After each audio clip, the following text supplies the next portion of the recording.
Hey everybody, second day of our civil rights lesson here, and what we want to take a look at today is after Rosa Parks provides that spark, after we get some court cases and we get MLK providing a vision, we're going to see rapid growth and participation in the civil rights movement. And so I've circled that here for you right there so you can see that that's going to be the focus here.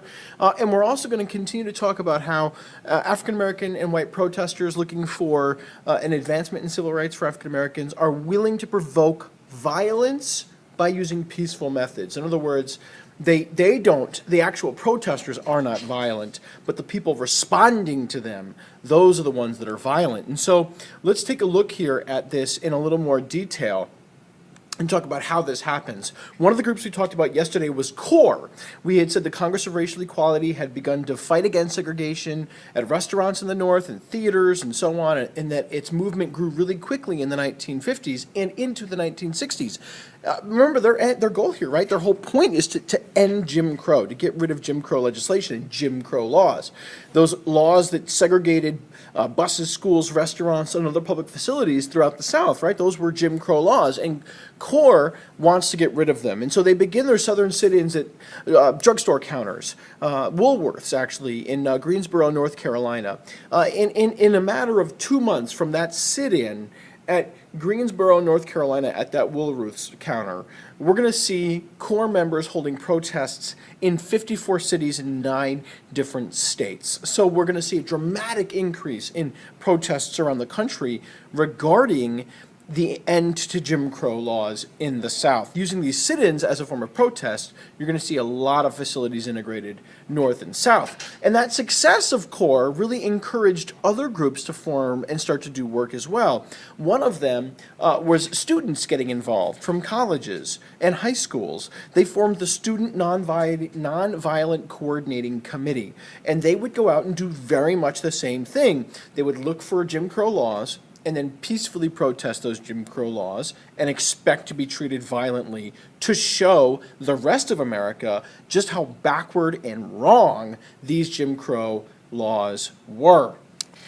Here's an example of the kinds of things they had to do.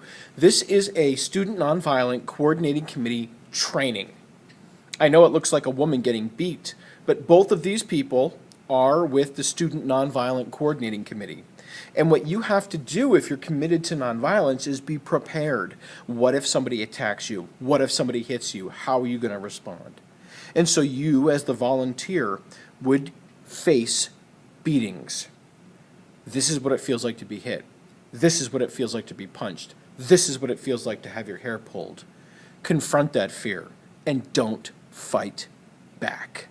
Because remember, the whole point of nonviolent resistance was to teach love, to show that it was possible to love one another and fight back against hatred with love.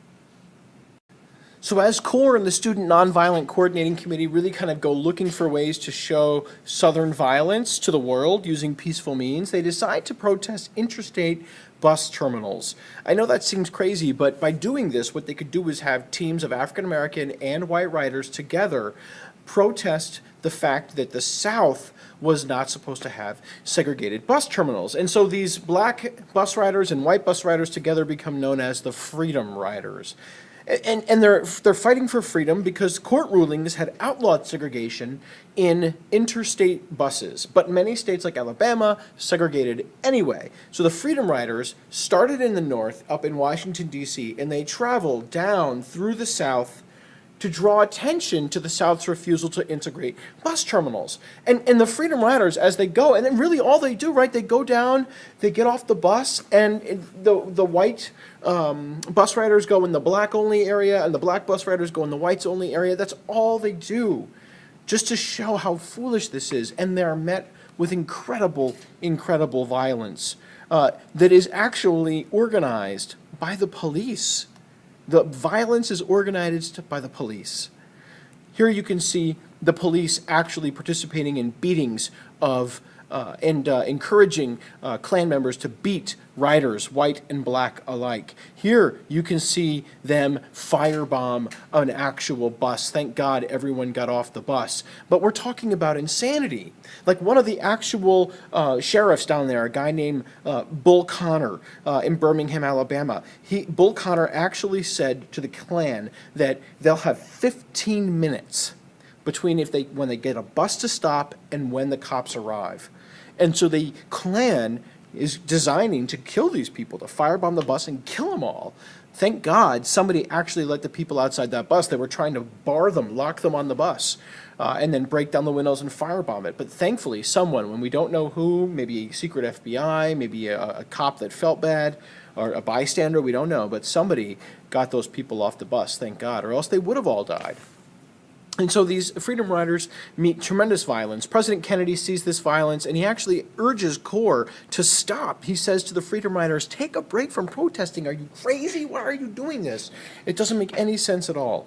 And look, Kennedy wants to go slow on civil rights because he needs the support of a lot of Southern senators. He really needs those Southern senators to get other programs passed.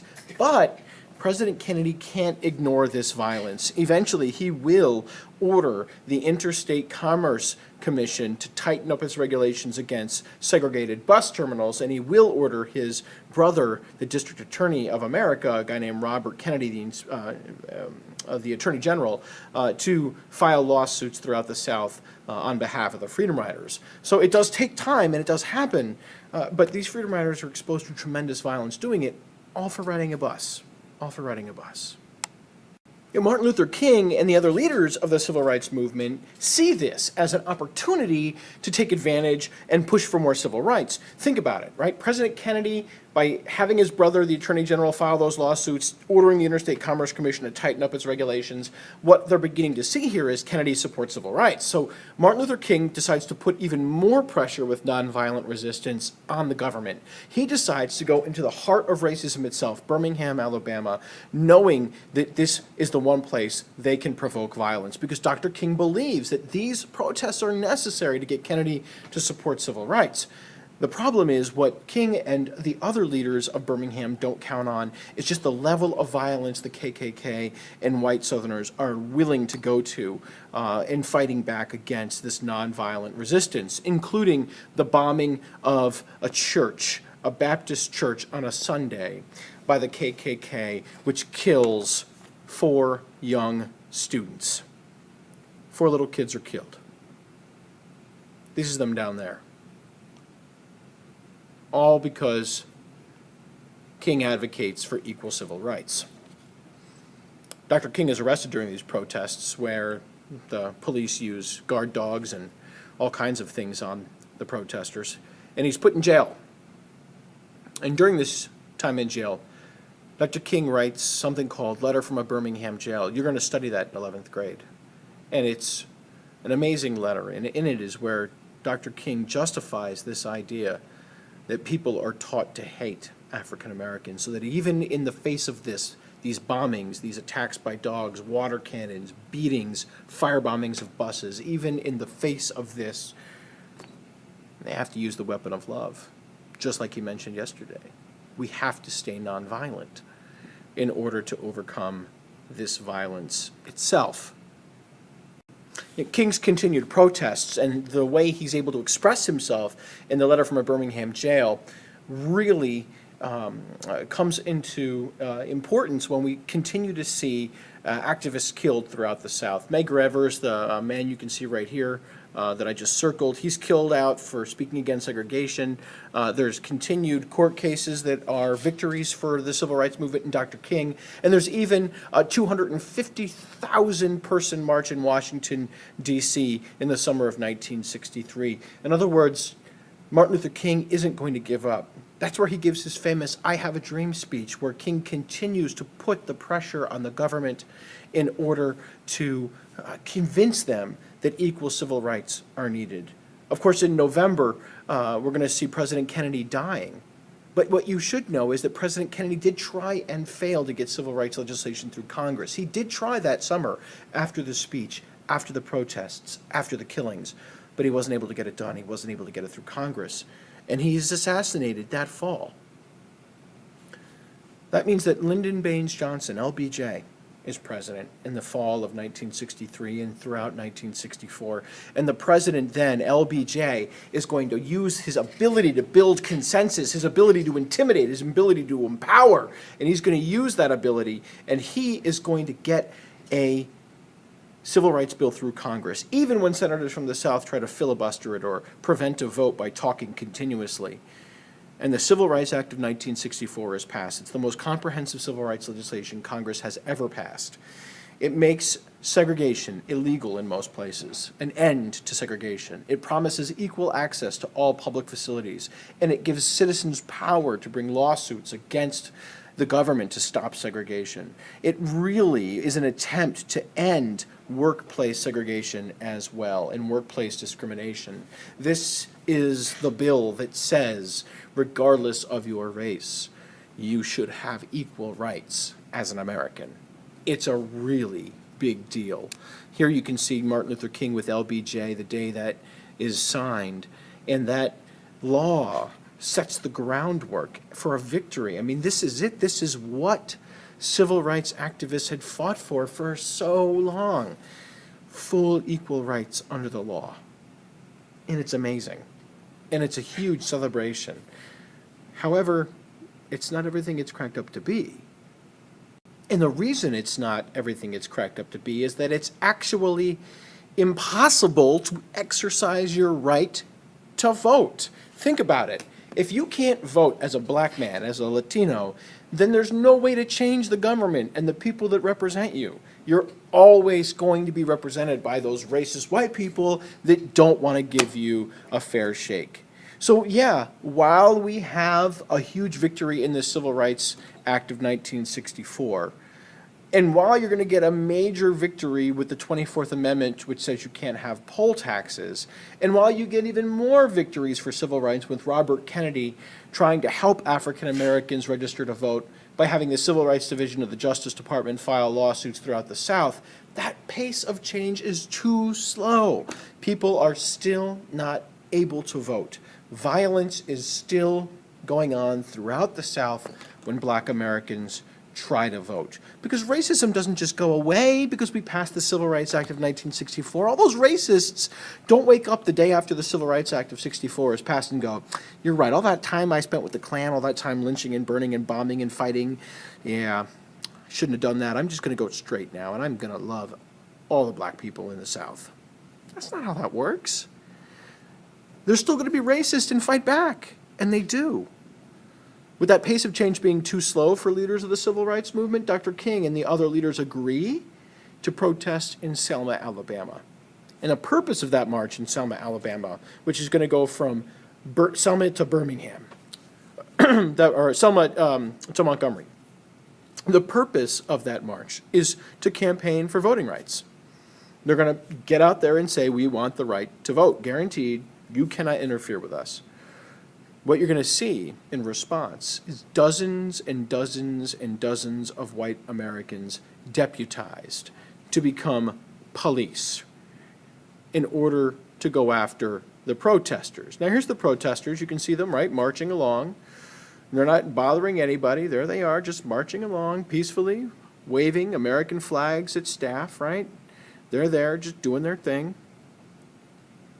And here they are coming down a bridge outside Selma. This is the Edmund Pettus Bridge, and you can see one of these deputies right here in the foreground, right beneath my head. 3,000 deputies ready to go to war.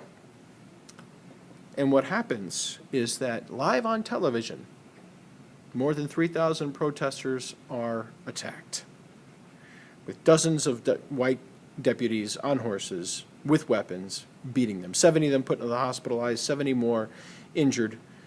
Live on TV. People around the world are seeing images like this. Live on TV. Chaos, bedlam. All because people just want the right to vote. All because you're black. This brutal attack on television by law enforcement against peaceful protesters becomes known as Bloody Sunday. and it makes LBJ furious. He calls for Congress to get together, and he proposes the Voting Rights Act of 1965, and it passes. And it restricts bans on voting, like literacy tests. And in 4 months, you're going to see 250,000 African Americans register to vote. And over the course of the next several decades, we go from 0 African Americans in Congress to 44 by 2011. You know, the passage of the Voting Rights Act in 65 and the Civil Rights Act in 64, both by the 1960s, is crucial. Because until the mid-1960s, the civil rights movement focused on political rights. From here on out, it's going to focus on economic rights. But before this, it was political rights. And now, they've got what they wanted. And we'll continue this in class together.